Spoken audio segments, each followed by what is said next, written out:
Medan, kota yang tercinta, kota kita berbakti. Horas, kota Medan, menjuah-juah, menjuah-juah. Saya nggak berani menyebut yel-yel dari ini ya, sambutan dari Nias, karena saya memang sudah ketakutan ya, saya sudah fobia terhadap Nias. Orang-orang Nias sudah terbukti ampuh menyebarkan Nias fobia kepada saya, mungkin kepada masyarakat yang lain juga. Jadi begini, saya ingin ceritakan, saya seminggu ini saya sudah diblokir sama Facebook karena laporannya seperti itu. Jadi saat ini saya mau sampaikan kronologis apa yang saya alami sehingga terjadi video yang saya menjadi heboh seperti itu. Dulu saya dikenalkan oleh seseorang, diproyeksikan menjadi seorang wakil ketua Banteng Muda Indonesia Kecamatan Medan Selayang, di mana ketuanya adalah Yami Tema Tirtajaya Laoli. Kemudian Tirtajaya Laoli meng-SMS saya dan akhirnya kami berjanji berjumpa di restoran Jerman di dekat Tasbi. Saya lupa namanya, restoran Jerman di dekat Tasbi di Jalan Setiabudi. Kemudian saya membawa teman saya, seorang teman saya, etnis Tionghoa, bukan ini ya. Teman saya etnis Tionghoa, ya sahabat saya lah waktu itu kan begitu. Dan kemudian biayanya 700.000 dan dibayar oleh Yami Tema Laoli seperti itu. Saya ingat sekali angkanya. Nah, saya ditraktir seperti itu, otomatis saya berpikir bagaimana membalas budi ini seorang sahabat seperti itu. Dan akhirnya saya berujar, besok-besoknya saya berujar, saya teringat itu hutang budi saya ditraktir 700.000 rupiah. Saya bilang seperti ini, Ketua, apakah punya kenalan di Taman Setiabudi Indah di perumahan? Adakah punya relasi? Dan dia bilang, ada bang, Odi Batubara. Waktu itu Sekcam di kantor camat Selayang. Odi Batubara adalah ponakan Yopi Batubara almarhum, yaitu pemilik PT IRA, pengembang perumahan Setiabudi Indah Medan 1 dan 2. Dan akhirnya mereka berjanji, kami bertiga rapat untuk mengatur segala sesuatunya. Angin kencang ya, mengatur segala sesuatunya. Dan 2014 sambil ini berlalu, saya 2014 berangkat ke Inggris di awal Desember, sekitar tanggal 2. Nah, di awal Desember sekitar 2-3 seperti itu. Dan kemudian Yami Tema Laoli ternyata memiliki kontak dengan Pak Yopi Batubara dan menerima kontrak dari Yopi Batubara. Kemudian saya dipanggil oleh Yami Tema Laoli dari Inggris ini.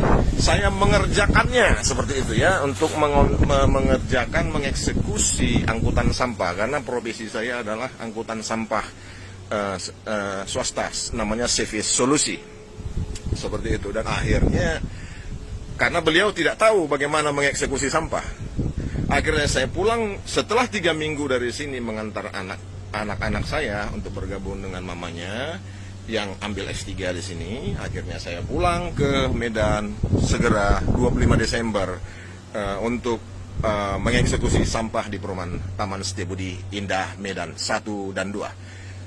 Saya pulang, saya rekrut orang-orang, saya bangun sistem, termasuk membangun TPA, bekerja sama dengan warga Marga Sembiring ya di Simalingkar B, dan juga ketua PP setempat. Saya nggak mau sebut namanya, ketua pemuda Pancasila seperti itu. Ya, kita bersahabat dengan semua pihak seperti itu. Semua pihak mendapat makanannya masing-masing seperti itu. Saya dan Yami Tema Laoli menandatangani kontrak 5 tahun di notaris, saya lupa, Boru Siregar di Ayahanda, Jalan Sendo atau jalan apa itu, dekat GKPA itu, Wisma Angkola seperti itu. Jadi saya menandatangani 5 tahun kontrak seperti itu. dan saya merekrut orang-orang, saya bangun sistem saya ya otomatis beda manajemen, beda gaya, dan beda cost. Dan cost yang saya karena manajemen saya ahli di situ, otomatis cost bisa saya perkecil karena memang saya bangun sistem yang bagus dan saya sudah adopsi dari barat waktu saya di Australia dan saya di Inggris. Cuman 3 minggu saya pelajari tentang persampahan segera. Di Australia juga sudah 2 tahun saya pelajari. Nah akhirnya saya kembali ke Inggris setelah setahun, sekitar ya lebih kurang setahun itu saya kembali ke Inggris, dan kemudian Yamite Malauli menginginkan meng-SMS, bukan meng-SMS, BBM saya, bahwasanya dia bilang TPA saya tidak dipertanyakan legalitasnya, seperti itu. Dan akhirnya oke, ini sudah mulai kelihatan gejala sabotase seperti itu. Dan akhirnya saya kembali ke Medan, dan akhirnya saya bilang rupanya malam-malam manajer PT Kanijaya Sentosa bernama Heri itu memanggil anggota saya malam-malam untuk tanda tangan kontrak sepihak, yaitu kontrak hanya sebulan dan sepihak karena Yamite Malauli hanya yang memegang, pihak KPT Kanijaya Sentosa saja yang memegang kopi kontrak. Dan akhirnya dibajaklah anggota saya, dan keuntungan saya bukakan di sini 30 juta satu bulan. Profit saya 30 juta, dan biasanya saya ini punya invoice 69 juta per bulan kepada PT Kanijaya. Sebelum di luar kutipan yang lain ada iuran berupa potong rumput ya, potong pohon, seperti itu. Ada tagihan berbeda seperti itu. Jadi dia menginginkan. Nah, setelah anggota saya dibajak oleh PT Kanijaya Sentosa, TPA-nya itu juga yang saya bangun kerjasama dengan koordinasi dengan Marga Sembiring di Simalingkar B, seperti itu. Nah akhirnya setelah hal tersebut terjadi, saya dibajak, saya dirampasi, saya terpukul.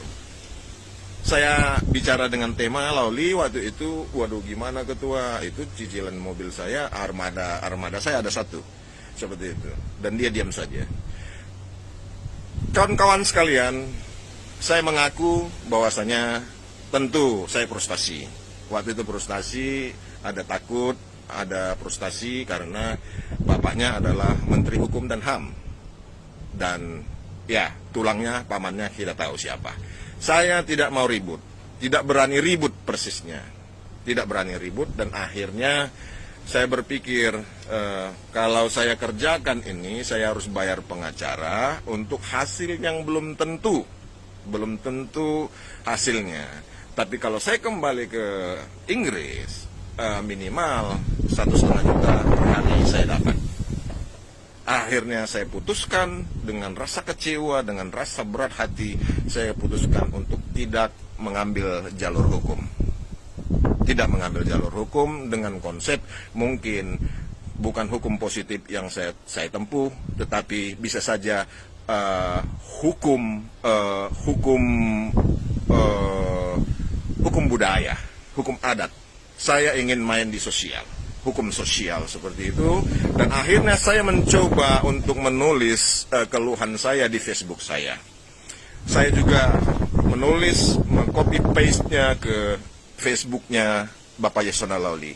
Begini lebih kurang isinya. Kepada yang terhormat, kepada siapa saja yang bisa menghubungkan saya kepada Pak Yasona Lauli, Menkumham RI, agar kami dapat membicarakan kerugian yang ditimbulkan oleh anaknya atas nama Yamite Tirtajaya Lauli senilai 1,4 miliar rupiah dengan kira-kira 30 juta kali 48 bulan. Seperti itu lebih kurangnya, seperti itu. 1,4 miliar rupiah agar terima kasih. Seperti itu. Dan akhirnya ada yang mengatakan, ada orang PNS, orang Nias di Pemkab di Pulau Nias mengatakan dia bisa menghubungkan saya dengan Yasona Lawli, dan akhirnya di akhirnya melalui inbox dia mengatakan pihak Yasona Lawli tidak mengenal saya, pihak keluarga besar Yasona Lawli tidak mengenal saya, seperti itu. Dan saya bilang ini antara damai dan perang. Saya bilang kalau saya siap damai, saya juga siap perang, seperti itu. Artinya perang urat syarat. Tentu ya. Tentu Daud harus punya jarak dengan Goliat. Kalau Daud dengan Goliat tidak punya jarak, Daud pasti mati. Seperti itu. Nah, jadi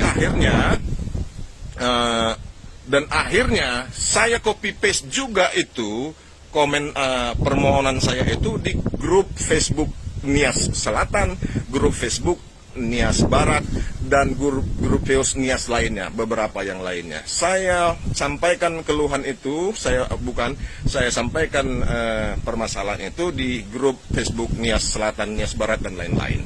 Dan akhirnya di grup Facebook Nias Selatan dan Barat itu saya dimaki-maki oleh orang Nias. Saya dibilang sinaga babi hanya karena itu.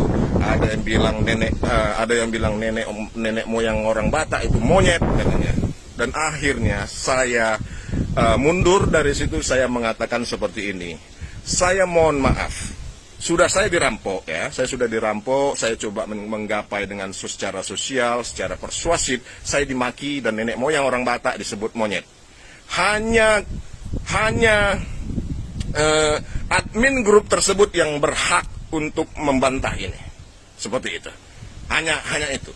Dan kemudian saya mengatakan seperti ini, saya mohon maaf, saya salah. Tadi saya pikir ada orang Kristen di grup ini, ternyata di grup ini tidak ada orang Kristen, yang ada hanya orang Nias. Saya minta maaf.